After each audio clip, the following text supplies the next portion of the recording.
Hello, buddies. Welcome to Arvion. Today, we dive deep into Nepal's shocking political crisis that has shaken South Asia. In just 4 days, Nepal's prime minister resigned. The parliament was attacked, and ministers were assaulted in public. Over 20 people have died in violent clashes. And the trigger?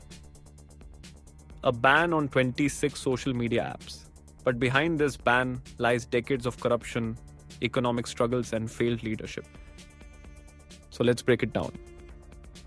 On September 4th, Nepal banned 26 social media platforms. This included Facebook, YouTube, WhatsApp, TikTok, and even Chinese apps.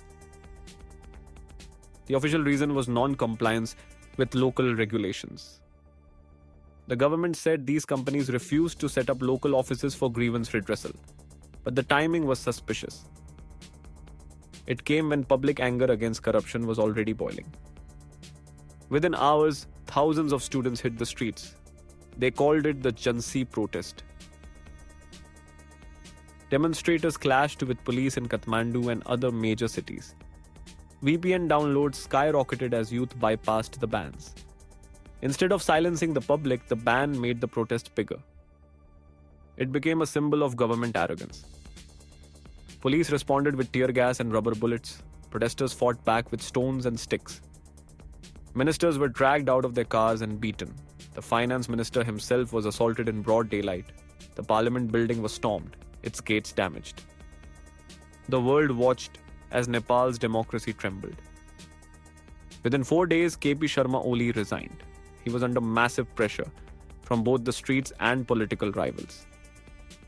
Oli was known for his pro-China policies and tense relations with India. But in the end, his political base collapsed.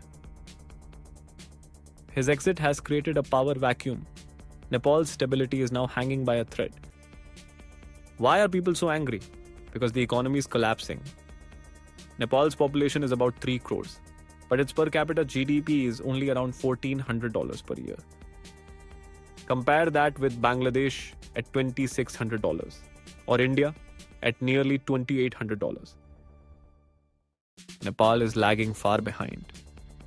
Poverty and unemployment drive the frustration. 1/3 of Nepali households depend on remittances. Over 3 million Nepalis work abroad in the Middle East, India, and Southeast Asia. These workers send money back home. In fact, remittances form nearly 25% of Nepal's GDP. But this dependency is dangerous. It means Nepal's economy cannot stand on its own. The elite class in Nepal lives in luxury. Politicians' children flaunt expensive cars and foreign degrees. Ordinary citizens see this every day on social media. It fuels anger and resentment. Hashtags like Nepo Baby and Nepo Kids went viral. They symbolize the frustration of ordinary youth against corrupt elites. Since the monarchy ended in 2008, Nepal adopted a federal democratic system. But governance has been fragile and unstable. In 17 years, Nepal has seen 13 different governments. That's almost one new government every year and a half. How can policies succeed if governments keep falling? This instability weakens public trust in democracy. This time it was the students who led the charge. Young people who grew up in the digital era refused to be silenced.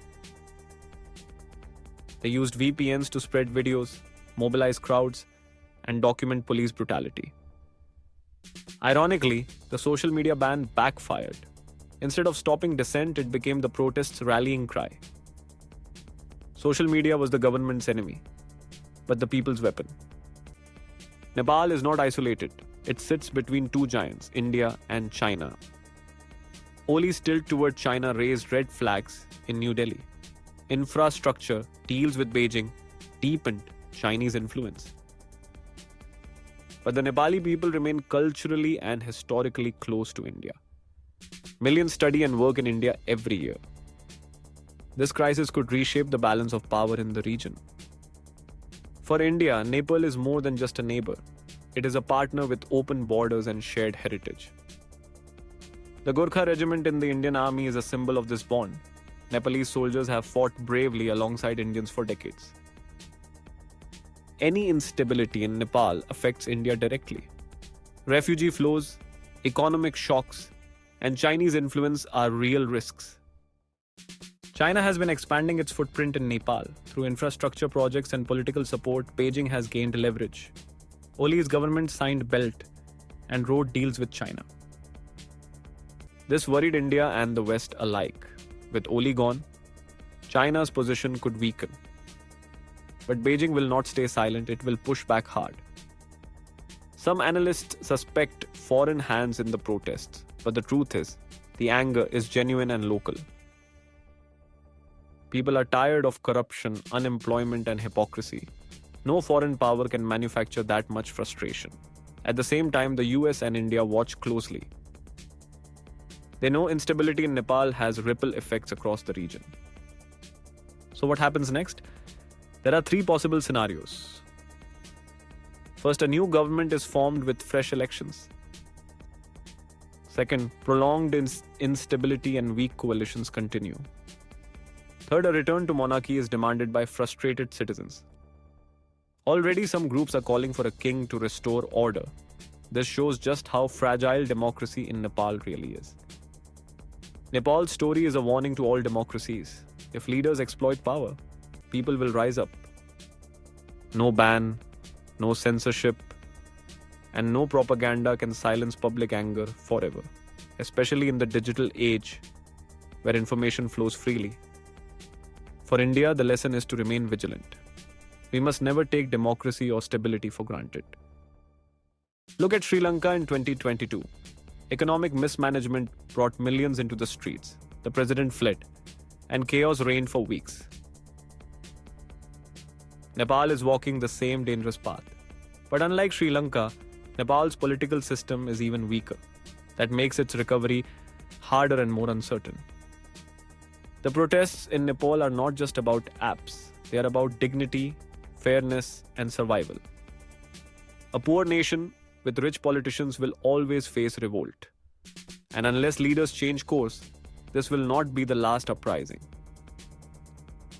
So, will Nepal stabilize or will it collapse further? That is the big question. What do you think about Nepal's future? Will it rebuild democracy or slide back to monarchy? Drop your views in the comments below. And don't forget to subscribe to Arvion for deep dives into global issues. Together, let's stay informed, aware, and united. This is Arvion signing off.